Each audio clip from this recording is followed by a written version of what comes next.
Ladies and gentlemen, I would like to ask you to take your seats and thank you for your patience. Very much appreciated. Our remaining guests, I understand, are around 5 minutes away, but we are going to get on with it because obviously there are follow-on engagements for many of you who have kindly joined us today.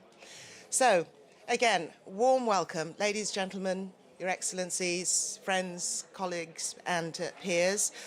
This is the next step of our journey. There have been a number of events that have been taking place, all in connection with the Rio Conventions that take us back to 1992. Seems like a long, long time ago, and the Earth Summit in Brazil.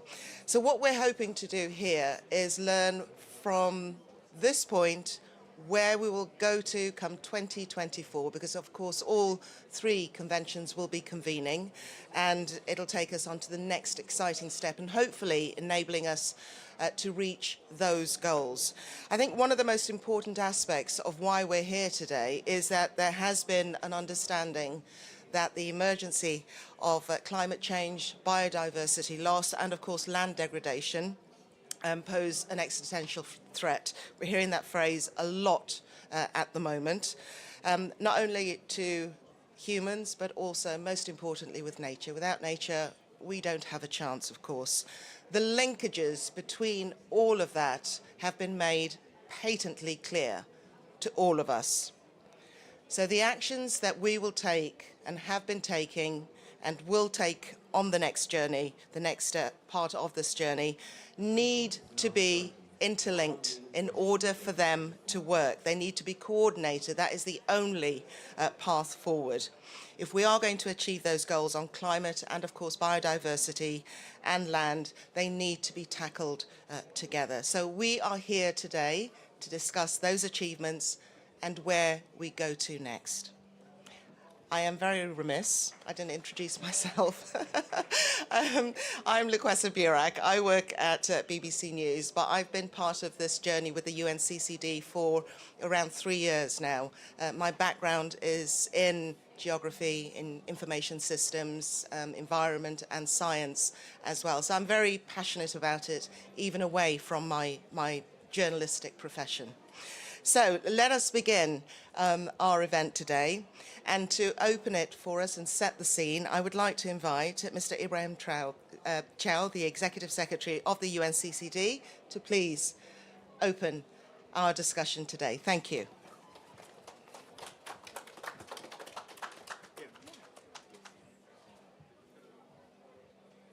I was going to say good morning, but it is actually good afternoon.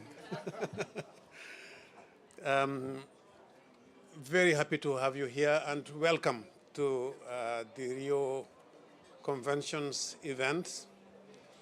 When we talk about synergies between the conventions, many people, including me in the beginning, think about bureaucratic synergy. What I mean by bureaucratic synergy is secretariats, you guys work together.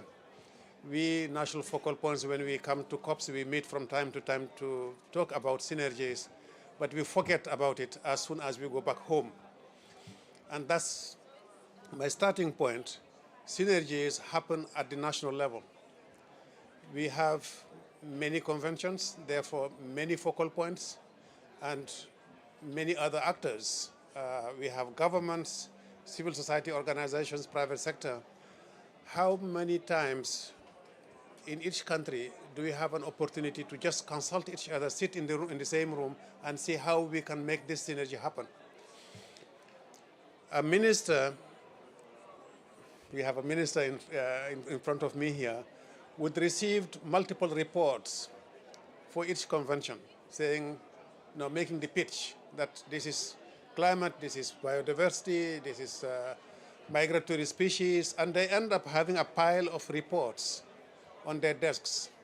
And sometimes they are confused because these reports, each one of them makes a very convincing plea, a pace, argument that their issue is the most important one.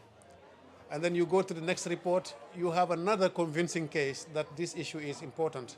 At the end of the day, which one is important? Including in small countries who where ministers do not necessarily have capacity, civil society organization does not have capacity, and most journalists like Lukweza would say COPs. So they are confused with the COPs. So in a way, my suggestion would be that at the level of the secretariats, including funding mechanisms like the Global Environmental Facility and the Green Climate Fund, at the level of the secretariats, we have much stronger relations in order to create a common platform, not in terms of decision making and so forth, because that belongs to COPs and parties, but in terms of communications, in terms of making it easier for people to understand the connections. It's very clear in our heads, but I'm not sure we have been able to transmit that message properly to our respective constituencies. So that's the level of the secretariat. I know, because I'm a member of, there is a secretariat coordination mechanism amongst the executive secretaries, and we are very happy with the work that we do. But I also know that we can do much more as convention secretariats. At the level of the conferences of the parties, it is very important that we see how we can create decisions that would talk to each other, that would create that coherence. We cannot have all three COPs at the same time. This is almost impossible, because each COP has its own dynamism. But it may be important to imagine a decision that would be adopted by COP climate, followed by COP biodiversity, followed by COP desertification. That would make it more coherent and create the binds that we need to have at the political level, because that is really the mandate. We as Secretariat, we work based on mandates. And then at the third level, which is at the national level, whenever we are requested to prepare an NDC or a national biodiversity plan or a land degradation plan or a drought plan, we see how these plans can actually, how do they talk to each other? Are they easy to understand? Are they coherent amongst themselves? Do they make sense to the farmer, to the pastoralist, to the minister, and to the NGO in town? So I would like to just propose that maybe we look at these three levels and say, how can we make this happen? And it's easier for us at the secretariat level, because we are doing it together with my colleague Simon Still and my colleague David Cooper, who is the acting executive secretary of the biodiversity. David is on his way. We were in the same event. Probably I worked faster than him. But he is on his way, and I hope the climate secretary will also be represented here. So it is easier for us because we're only three, and we do have Sherpas. Each one of us has a Sherpa to make it work. So we have this liaison group amongst ourselves. But if some parties are in the room, you may think of creating that, launching that mechanism where decisions, here is Climate Secretary, welcome Daniele, hotspot, hot seat, yeah, please, welcome. Daniele Violetti is the director of the programs on the Climate Secretary. Thank you for coming despite a very busy schedule that we all understand. So I was just, Daniele, talking about the three levels where I see synergy is possible. One is at the secretariat level. You are a Sherpa, so you know what it means. The second one is to identify whether there could be a decision that would be adopted by all three COPs, because we cannot have COPs together, but we can have a sort of coherent system where a similar decision will be adopted by all of this to provide us with a mandate. And maybe from that process, you can create a mechanism. And then the third level is at the national level, which is the most important to me, where national focal points would come together, bring their respective constituencies, and make it much easier for their ministers. Sometimes it is the same minister, as is in the case in Saudi Arabia. I guess no, even not in Saudi Arabia, because climate is different. Sometimes it is the same minister. Sometimes it is actually three different ministers that are in charge of the three Rio Conventions. So if the focal points make it easier for all three ministers to come actually and make decisions, that would be much easier. So welcome again, and thank you.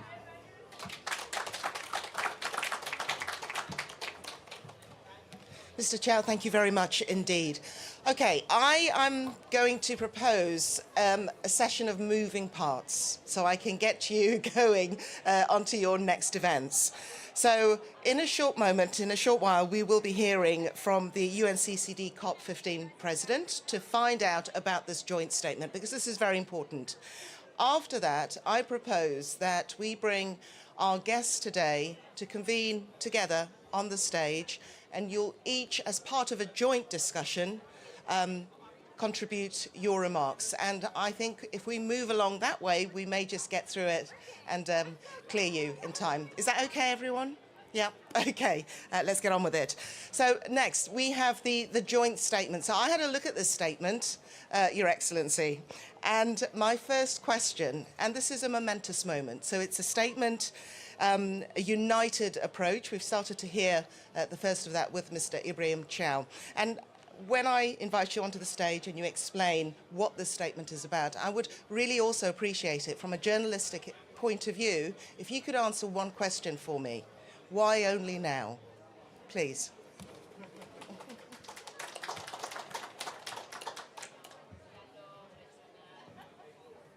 Thank you. Why only now? I don't know. I was not president of COP before. So I don't know. I don't know. But when I became president of the COP15 last year, I was wondering why. There's no much link between those COPs. As for me, the three subjects are interlinked. So we started to work on it with the president of the COPs for maybe 1 year. It was difficult at the beginning to write 3 pages of a declaration, and we were talking on each word, each comma. It was difficult, but with the help of the goodwill, I would say, we finally made it. And we made it for maybe, I want to be quick, 4 reasons. First of all, the urgency of the situation in climate, in biodiversity loss, and in desertification. Urgency to recognize and underline the link between the three. Second, the need to take all those problems the holistic way, nationally and internationally. You cannot solve one problem without the other. They are interlinked. We need to solve them together and have a cooperation between. And third, cooperation. Cooperation between the 3 presidencies. It's easy. Well, I don't know. But for me, it was easy, but also the cooperation between the 3 secretariats, because they are the ones who can make the thing move. And it's important, and the declaration told the 3 secretaries to work together. And I think they have already started, to work together, and I think it will go even further. Work together, think together, have combined projects, even if they are different, but combined projects because the objective is the same. And fourth, the need of the urgency of the situation, the need to protect, the populations and the people against the adverse effect of climate change. We see it every day. Floods, you have a dry season, high temperatures everywhere, food insecurity is coming, insecurity is coming, water scarcity is coming, so it's important to act now. So that's the 4th reason why we accepted to have this declaration, and I'm glad we had it, and I'm sure that it will lead the way. It's, as you say, the first time it happened, but I think it's the new mindset that we heard about a few days ago by the president of COP28. And I think that after us, the next COPs we'll continue on that way. Thank you.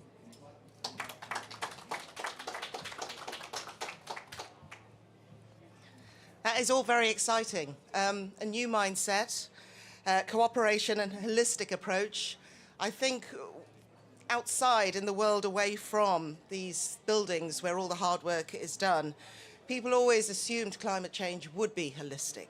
So they always assumed it would be a given. But I suppose to make it happen takes a whole other process that perhaps the public are unaware of. So that is also exciting to hear. Let us begin our panel discussion now, ladies and gentlemen. And I would like to invite to the stage, please, Mr. Daniele Violetti, who is the Senior Director for Programmes Coordination at the UNFCCC, speaking on behalf of Mr. Simon Steele. Thank you very much indeed. Also, please welcome to the stage Dr. Osama Fakia, who is the Deputy Minister for Environment for the Kingdom of Saudi Arabia and also the UNCCD COP28 presidency. Also to the stage, please welcome Ms. Hindu Umaru Ibrahim, who is the President of the Association of Indigenous Women and Peoples of Chad. And finally, please welcome to the stage Ms. Chizuru Aoka, who is the Lead Environmental Specialist at the Global Environment Facility. Thank you very much. Can I propose something, actually? Again, I am remiss. Hindu, I wonder, please, could I ask you to swap? I want to mix it up so we have a mix of genders. Thank you very much. It's all about balance, all about the visuals. Thank you very much indeed. So as we discuss the Rio Conventions and this idea of working together, and why is it a challenge? You know, what are the challenges? How do we do it in your respective fields and specialisms? I wonder if you could carry through the theme of this new mindset and those binds that Mr. Chiao mentioned, because obviously you're all on the stage, you are all now bound according to this new joint statement and the way that we will be working and moving forward. So I wonder if I could please start, Mr. Violetti, and how on earth do we start to mobilize climate action through these synergies? Thanks, and great pleasure to be here with all of you and sharing this, stage with the other convention is not only a pleasure but also a reflection of how much we do care to enhance not only the collaboration among the secretariats. I think that is very visible. We are really doing a lot of work together. I think here the big challenge, and I would build on the comments by Ibrahim at the beginning, is the fact that probably it is really the time that the COPs, the three COPs, are sending a strong signal to all parties of the importance of implementing the Rio Convention in a synergistic manner on the ground.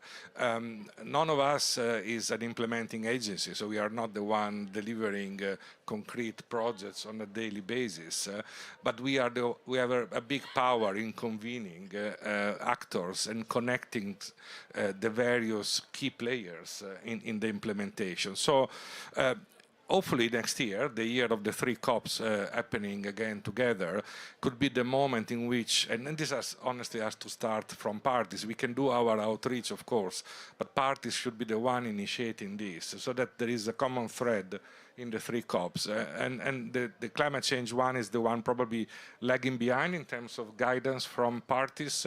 CBD and CCD, they have more reference to this, but we have to do it. And let's see if it's out of the global stocktake this time here at COP28, there is stronger language already in the synergies in implementing all SDGs in a way, but more important on the Rio Convention. So, we are working on capacity building together, we are working on land use, we are working on many, and also communication narrative.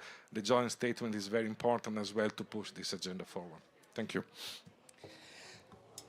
Mr. Violetti, thank you very much indeed. Ms. Aoko, I'm going to turn to you next, please. Now, I understand that in order for these actions to be delivered, it involves pretty urgent actions, transformative actions. And one of the overlaps within the three conventions, yes, we have this idea of nature-based solutions, this coming from the Rio Convention's website, but also the idea that there is a recognition that societies need to rapidly introduce scaled up technologies, clean technologies, sustainable technologies. So with that in mind, and the speed and the scaling up, I wonder, please, if you could talk us through the use or the idea, the approach, and the opportunities for integrated financing in reaching those goals. Thank you so much, and it's a pleasure and honor to be here. My name is Chizaoki, and I represent the Global Environment Facility, and as you all might know, we are the financial mechanism for the Rio Conventions as well as 3 more conventions. So we look at ourselves not as the financier arm of the individual conventions, but we would like to look at this as a financial integrator of the priorities and themes as well as actions that would need to take place in individual countries. So from that perspective, what we have done so far is really highlight that some of the root causes as well as systemic drivers of addressing the global challenges the individual conventions are trying to address are somewhat actually, we can do this in synergy, in integrated manner, to address the land challenges, to address the nature challenges, pollutions as with climate, by having more systemic interventions. It's easier said than done if you don't have the glue, the money, and the support to do that. So what we have done from the JEF perspective is to ensure that the countries would now have more flexibility to be able to program resources that are allocated to the countries themselves, to be able to have freedom and flexibility to address and program resources for more systemic integrated solutions. Instead of saying, no, this has to be spent on climate, this has to be spent on biodiversity, this has to be spent on land degradation. It's more flexible as long as you can actually account for the benefits the countries are looking to achieve by the use of resources. So we're moving in that particular direction of being supportive of what the president's actually mentioned in terms of supporting systemic synergistic actions. So please look at us as a finance integrator, as a glue for the Rio Conventions. Thanks.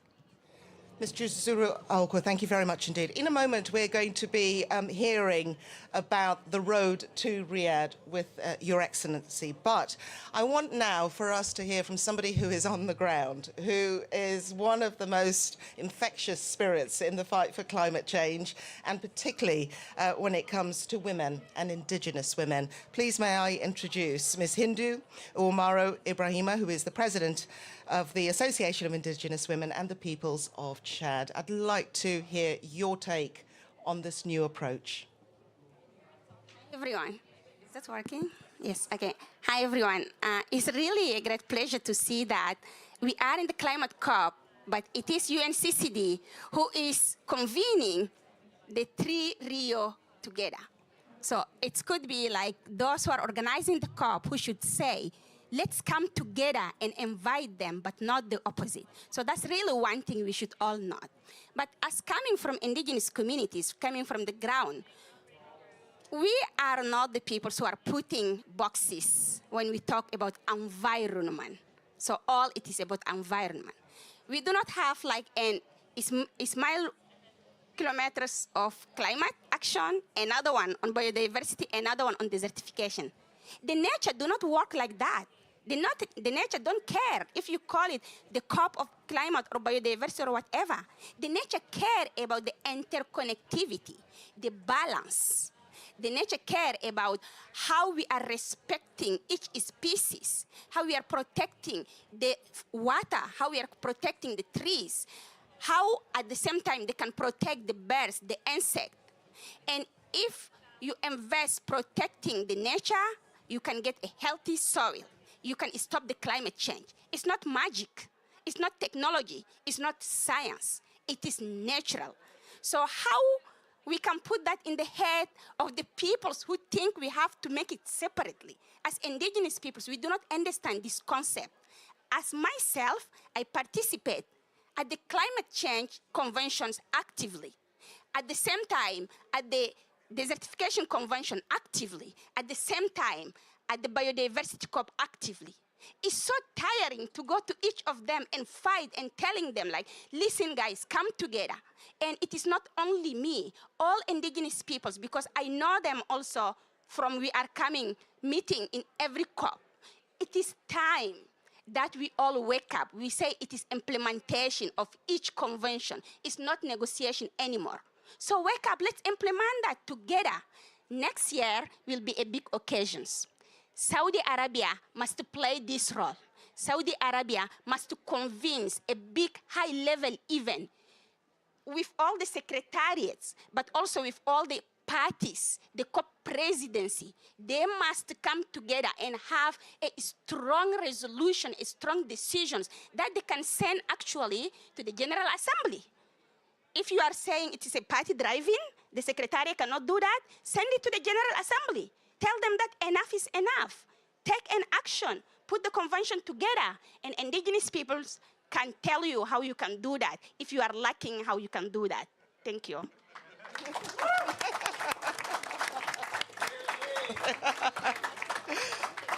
Well, there you go. We're on the hunt for solutions. I think we got a few right there. Hindu, thank you very much, as ever. And we will be hearing from one of those presidents of the CBD shortly by video, and that is His Excellency Huang Runcui. Now, though, I wonder, please, if we could hear what we're hearing so much about Riyadh, the road to Riyadh and 2024. So to tell us more about that, I'd like to introduce Dr. Osama Fakwaya, who is the Deputy Minister for Environment for the Kingdom of Saudi Arabia and also Presidency of the UNCCD for COP16. Well, thank you very much. I think Hindu just raised the stake too high and put too much emphasis on. We wish to really reach up to these high expectations, but it is very well placed. And I think I go back to what Hindu said. It's one nature. It's interconnected. I cannot really talk about treating my heart and separate from my lungs or from the blood circulation. Nature is one and cannot be really dealt with in separation. And it's all about relation between human activities and how we really basically benefit from the ecosystem services. And I go back to what Ibrahim said about now, how can we translate all these modalities, all these protocols, going from international to regional and come down to really the national and go down to implementation with the businesses, with the local people, with the other stakeholders. And I think it's really became now, after many years of the three separate COPs, I think it's very necessary. It's like when you build a home. You have the plumber working, you have the electrician, but they all have to work on the same plan. They could have different specialties, but they have to work in sync and integration. And I think this is what we really need to work together. I think definitely the Secretariat has a role, the parties has a role, but I think we go back down to the business models, because really we utilize nature resources to really provide for the needs. And if we don't bring it back down to the business model, we will really have always difficulty to achieve. I think all the conventions are complaining between the big gap between ambitions and the implementation and the resources. Most of the resources now are coming from governments. We need to build the business modality that brings everything together. Because really, when you work on land, you have to think about biodiversity, you have to think about food security, you have to think about climate, because the amount of CO2 in land and vegetation is 3 times the amount of CO2 in the atmosphere. So you cannot use land and release CO2, or you cannot use land and destroy biodiversity. So really, we need to bring it all together. I think when it comes to nature, nature is not separable. We need to work together. We need to bring things together. We in Riyadh, I think this is very well recognized. We will strive working with UNCCD, UNCCD, CBD, and others to really bring this together. But I think even the scientific community, we need to go back to basics. We need to realize that when you degrade land, you are degrade our ability to produce food. You destroy habitats, for biodiversity. You destroy Earth's ability to store CO2. So the interconnectivity, deep down, going back to the basic, is interconnected. But I think in the modalities, I think we went really into very complicated modalities between government policies and funding and other things. And I think we need to work hard to bring it all together. We need the scientific community to always highlight the interconnectivity. We need the business community, the financial institutions to all realize that it's all interconnected, and you cannot invest in one without looking at the other aspects and look at it in a holistic way. Your Excellency, Dr. Osama Fakir, thank you very much. Thank you very much indeed. Yeah, underscoring all of this, of course, is science, and very heartening to hear that. We have, thank you for joining us. We have Mr. David Cooper, who has just joined us. Before I ask you to close our session, Mr. Cooper, I just want to say thank you very much. I saw you careering round the corner there. I thought we've all come in like that, and I'll just give you a couple of moments to sort of cool down because it's so warm, and give us now an opportunity to watch the video by His Excellency Huang Runkui, who is the Minister of Ecology and Environment for China and also the CBD COP15 President.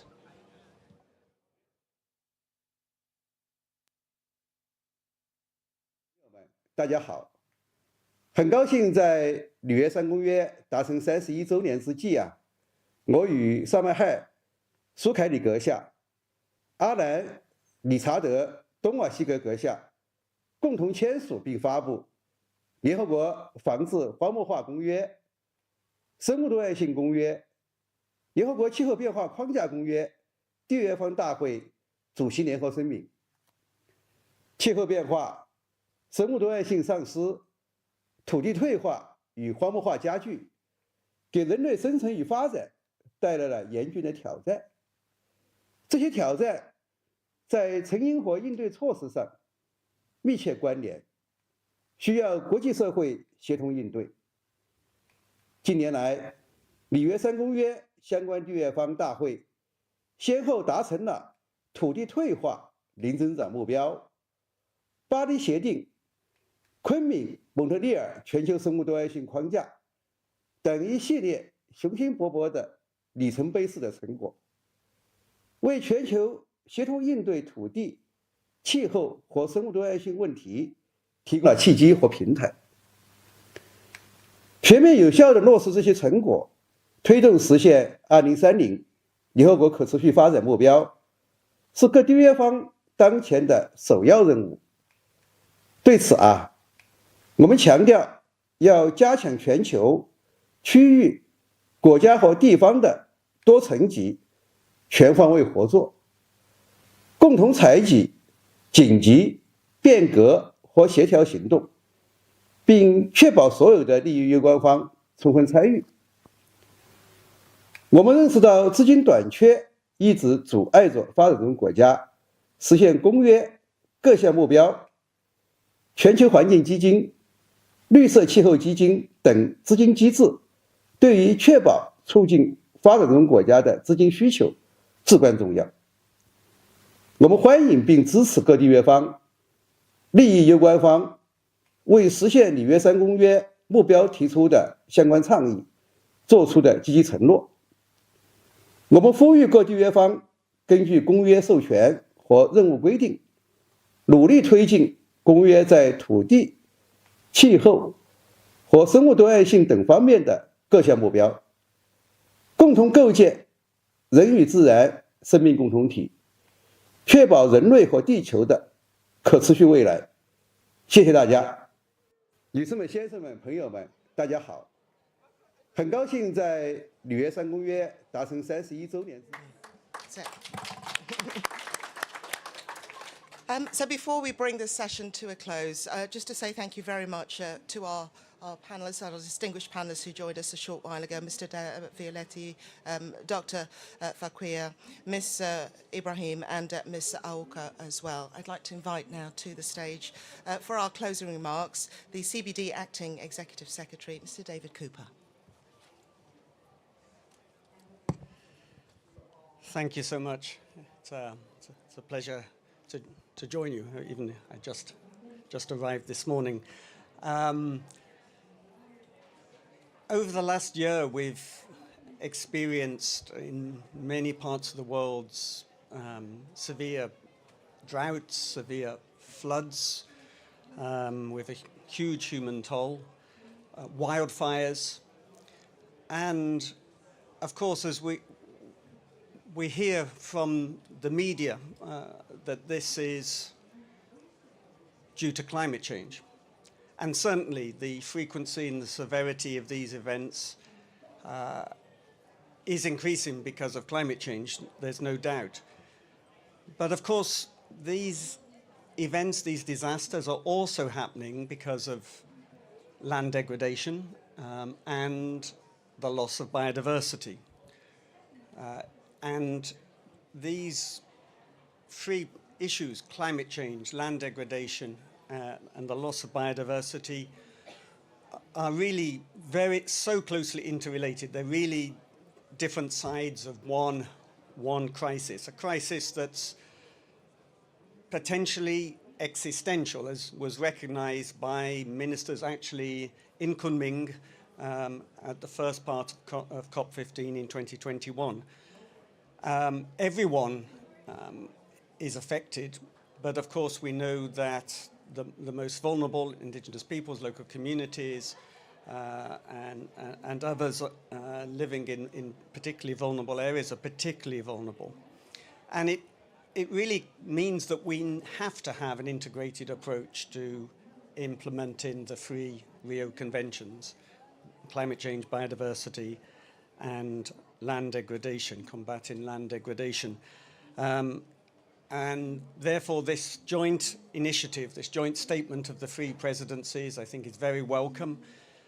I could say it's timely, but as I think they say themselves, this is really overdue. These three instruments must be implemented together. If these negative impacts demonstrate the linkages between these three crises, then also the converse is true. We can only address these issues by working together. And if we look at the Kunming-Montreal Global Biodiversity Framework, the Paris Agreement, the goals of land degradation neutrality, we have to have action this decade if we are to prevent really serious tipping points to our systems at regional level and at global level. The stocktake taking place here at COP28 shows clearly that actions to date on climate adaptation, climate mitigation are not enough. They're going to have to be scaled up. There's a major opportunity to integrate ecosystem-based approaches to the efforts to combat land degradation, efforts on ecosystem restoration, to help enhance those NDCs. Under the Kunming-Montreal Global Biodiversity Framework now, parties are busy updating their national biodiversity strategies and action plans. There's an obvious opportunity for linkage with the NDC process and for the national plans to achieve land degradation neutrality. And we look forward to another joint statement on Nature Day on the 9th, looking at the linkages between NBSAPs and NDCs. And of course, looking at the year ahead, we'll have the COPs of all three conventions essentially back to back towards the end of next year. We know where one of them will be, the Convention on Desertification will meet in Riyadh in December, and climate change and biodiversity will meet just before then. So let's use the momentum that this joint statement of the presidencies gives us to really redouble our efforts. I know the secretariats will spare no effort to work together. We have the support of our common financial mechanism, the GEF, with the largest ever work program launched earlier this year. Let's look for the other opportunities we have to strengthen synergies. Let's hope that the parties will also reflect the necessity of these interlinkages in the decisions adopted here in Dubai also. Thank you.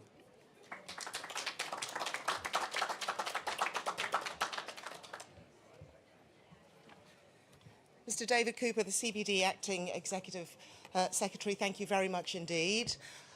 We've done it, folks. I'm actually allowing you to get to your next event without running because we've brought it to a close early.